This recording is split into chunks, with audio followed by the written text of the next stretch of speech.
Hi ನಮಸ್ಕಾರ. ಕೃಷಿಕ ಚಾನಲ್ಗೆ ಸ್ವಾಗತ. ಇವತ್ತು 13ನೇ ತಾರೀಕು. ಇವತ್ತಿನ ಅಡಿಕೆ ಧಾರಣೆ ಎಷ್ಟೆಷ್ಟಾಗಿದೆ ಎಲ್ಲೆಲ್ಲಿ ಅಂತ ನೋಡೋಣ. ಮೊದಲನೇದಾಗಿ ರಾಶಿ 1 ಕ್ವಿಂಟಲಿಗೆ ಚಿತ್ರದುರ್ಗ 47,000 ರೂಪಾಯಿ ಆಗಿದೆ. ಹೊನ್ನಾಳಿ 49,070 ರೂಪಾಯಿ ಆಗಿದೆ. ಸಾಗರ 48,289 ರೂಪಾಯಿ ಆಗಿದೆ. ಸಿದ್ದಾಪುರ 45,699 ರೂಪಾಯಿ ಆಗಿದೆ. ಶಿರ್ಸಿ 45,891 ರೂಪಾಯಿ ಆಗಿದೆ. ಯಲ್ಲಾಪುರ ಹೈಯೆಸ್ಟ್ 54,689 ರೂಪಾಯಿ ಆಗಿದೆ. ತುಮಕೂರು 47,500 ರೂಪಾಯಿ ಆಗಿದೆ. ಚನ್ನಗಿರಿ 48,600 ರೂಪಾಯಿ ಆಗಿದೆ. ಶಿವಮೊಗ್ಗ 48,659 ರೂಪಾಯಿ ಆಗಿದೆ. ಇನ್ನು ಚಾಲಿ ರೇಟ್ ಎಷ್ಟಾಗಿದೆ ಅಂತ ನೋಡೋಣ. ಸಾಗರ 33,201 ರೂಪಾಯಿ ಆಗಿದೆ. ಸಿದ್ದಾಪುರ 34,959 ರೂಪಾಯಿ ಆಗಿದೆ. ಶಿರ್ಸಿ 36,311 ರೂಪಾಯಿ ಆಗಿದೆ.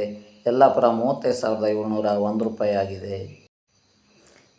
ಹಾಗೂ ಇದೇ ರೀತಿ ಪ್ರತಿದಿನದ ಅಡಿಕೆ ಧಾರಣೆಗಾಗಿ ನಮ್ಮ ಚಾನಲನ್ನು ಸಬ್ಸ್ಕ್ರೈಬ್ ಮಾಡಿ. ಇಷ್ಟ ಆದರೆ ಲೈಕ್ ಕೊಡಿ ಸ್ನೇಹಿತರೆ. ಧನ್ಯವಾದಗಳು.